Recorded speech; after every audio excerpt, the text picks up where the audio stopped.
Bonjour et bienvenue dans une nouvelle vidéo React. Aujourd'hui, je vais réagir à une des vidéos de Esther Télifé qui est sortie récemment sur l'alimentation intuitive. J'ai longtemps hésité à faire cette vidéo parce que, vous le savez, j'ai déjà sorti une vidéo justement React avec, sur Esther Télifé et j'avais pas envie, un peu comme avec Cara Bellum,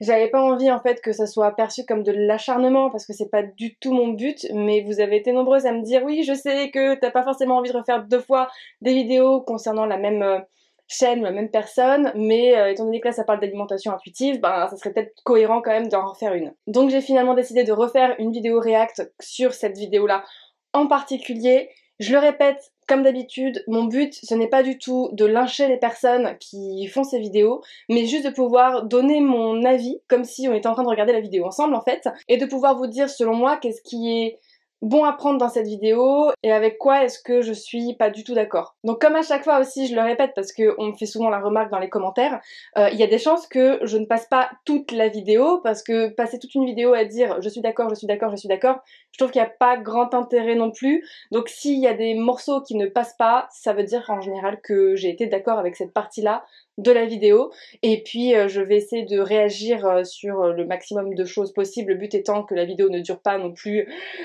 trop longtemps parce que j'aime bien quand même faire des formats assez courts. Mais de toute façon à la fin de la vidéo je fais un bilan un petit peu général pour dire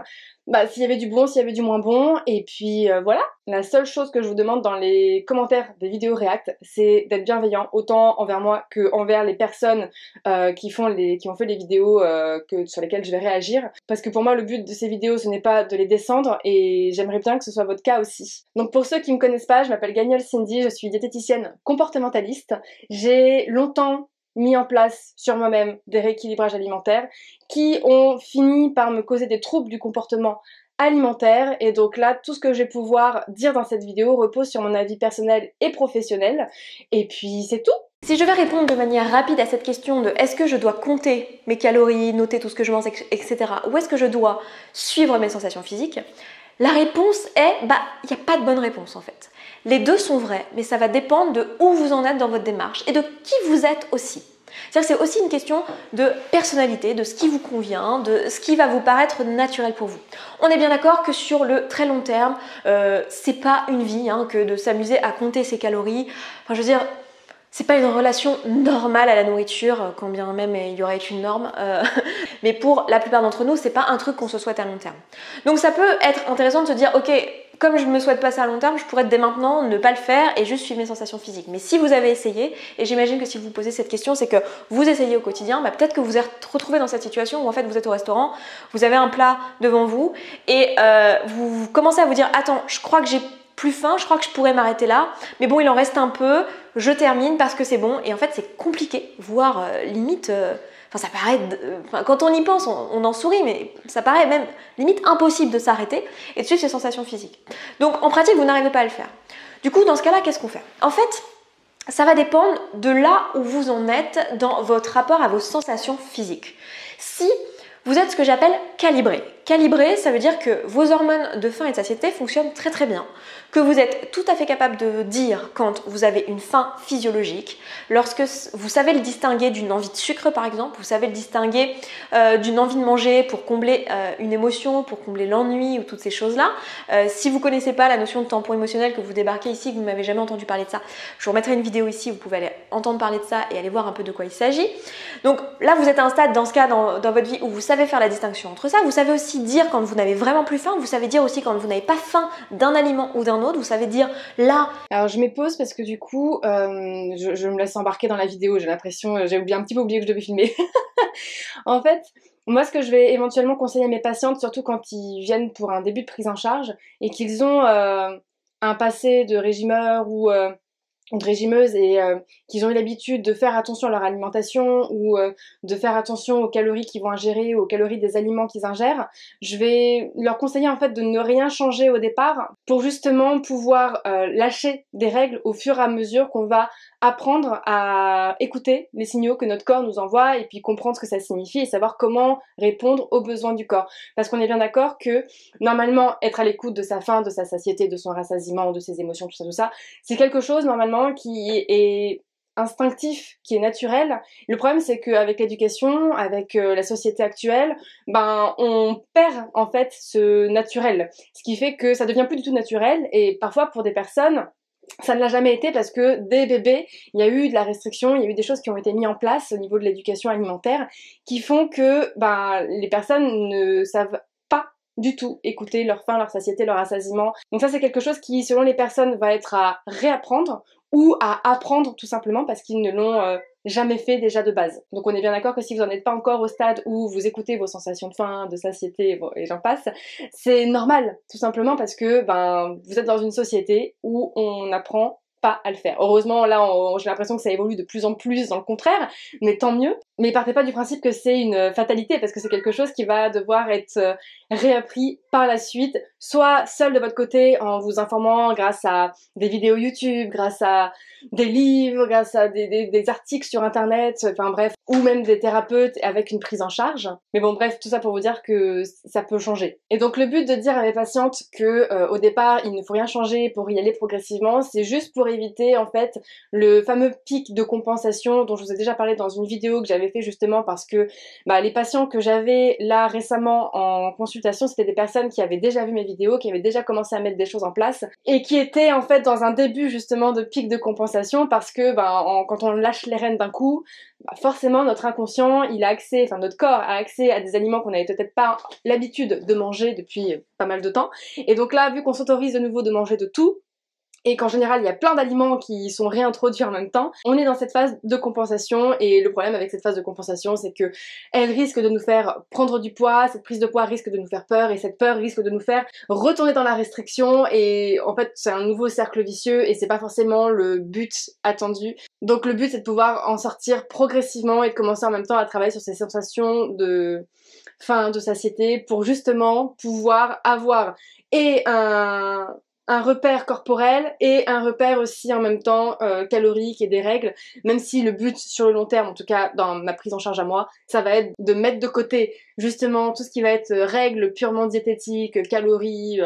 nutriments, ce genre de choses, pour vraiment se recentrer que sur l'écoute de son corps. Même si je trouve que c'est quand même intéressant dans certaines circonstances de savoir quels sont les nutriments ou les vitamines, les minéraux qui composent les aliments que l'on va manger pour pouvoir nous aider dans certaines circonstances. J'ai envie de manger des légumes verts, là j'ai envie de tels fruits, là j'ai envie de tel type de céréales, de tel type d'aliments, et c'est pas tellement explicable mais c'est de ça dont j'ai envie, et vous êtes vraiment capable de le dire clairement. Et pour vous c'est relativement facile si vous mettez de la conscience dessus, c'est-à-dire si vous n'êtes pas distrait autour de vous par des conversations, par la télévision ou par je ne sais quoi, c'est assez facile pour vous de dire bah là en fait j'ai plus faim, je vais m'arrêter, et ça va être limite désagréable si je continue. Tout ce qu'elle explique là, c'est ce que les personnes qui viennent dans une prise en charge recherchent. Et je suppose que c'est ce que vous recherchez aussi, sinon je pense que vous ne regarderiez pas ce genre de vidéos-là. Je n'ai à l'heure actuelle jamais vu des patients arriver en suivi et être capables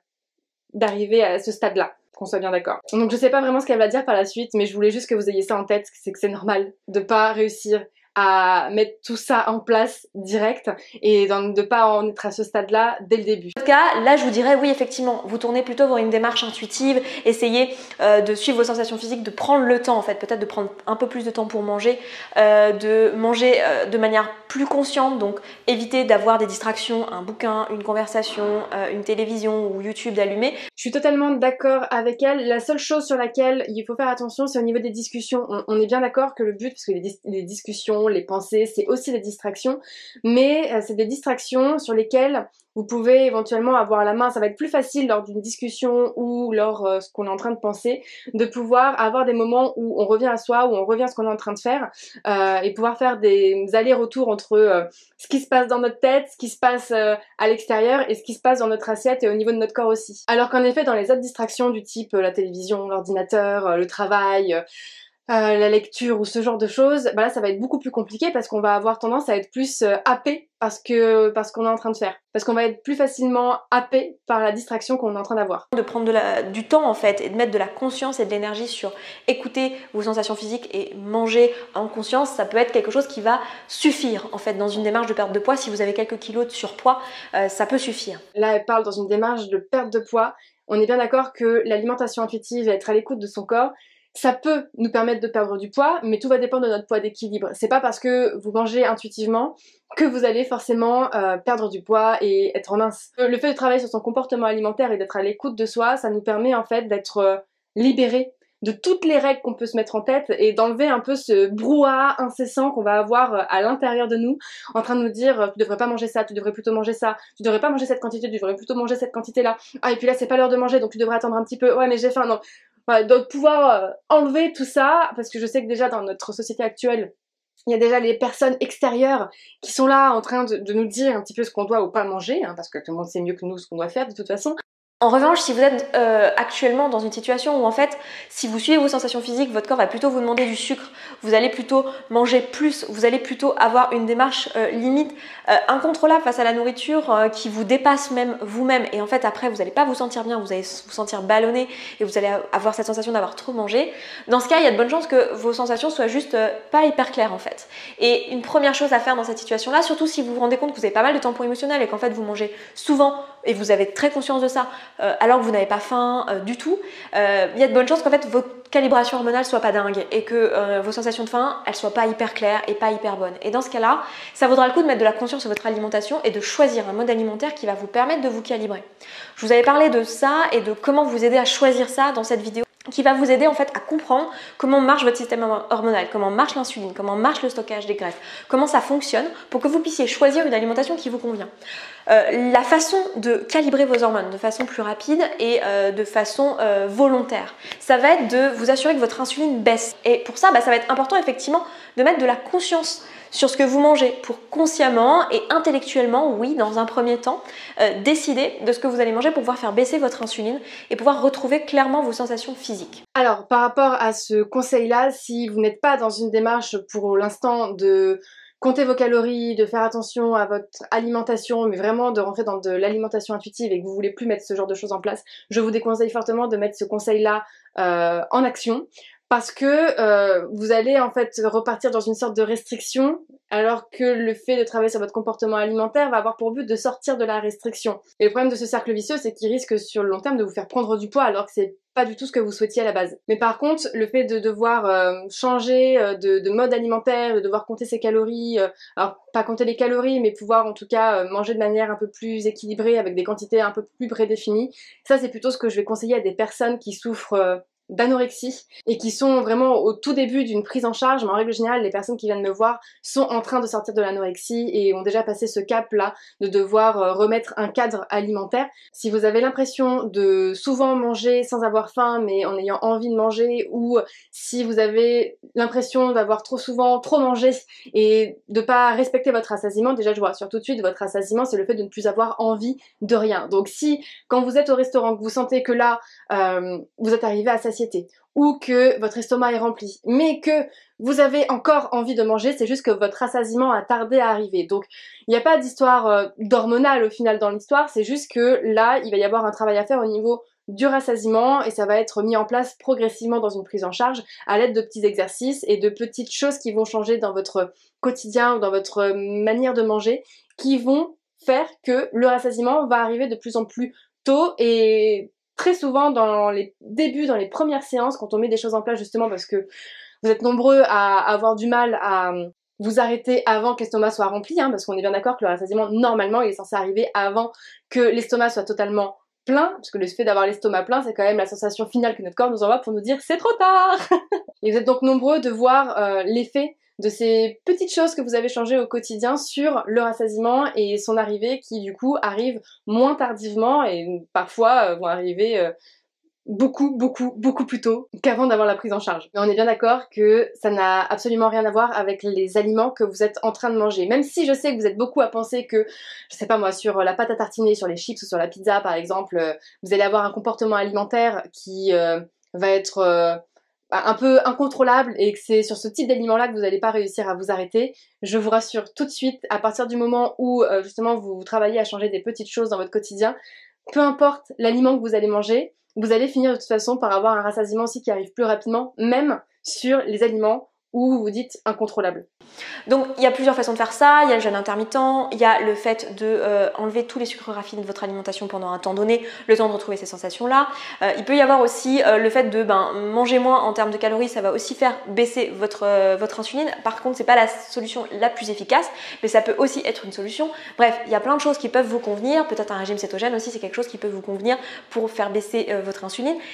Et là, il n'y a pas de règle en fait. Je ne peux pas vous dire ça c'est mieux pour toi, ça c'est mieux pour toi. C'est à vous de voir en fait qu'est-ce qui va mieux vous convenir. Alors, je suis pas d'accord avec elle par rapport aux conseils qu'elle donne sur le jeûne intermittent, les régimes cétogènes, le sucre raffiné, tout ça, parce que réellement, je suis pas sûre que ce soit la meilleure solution pour pouvoir arriver à de l'écoute de son corps, parce qu'on passe encore par des règles mentales. Si c'est quelque chose que vous faisiez déjà d'avant, restez sur ce truc-là en lâchant progressivement pour aller vers l'écoute de soi. Mais si vous n'êtes pas dans ce truc-là, je vous déconseille fortement de vous y mettre en fait. Bon, après, libre à vous de le faire ou de pas le faire, vous verrez de toute façon ce qui vous convient, ce qui vous convient pas. Et c'est là où je suis d'accord avec elle, c'est qu'il faut faire de toute façon ses propres expériences pour voir ce qui vous convient et ce qui ne vous convient pas. Mais si vous mettez ce genre de choses en place, il y a des chances au final pour que vous ressentiez des sensations au niveau du corps ou des envies ou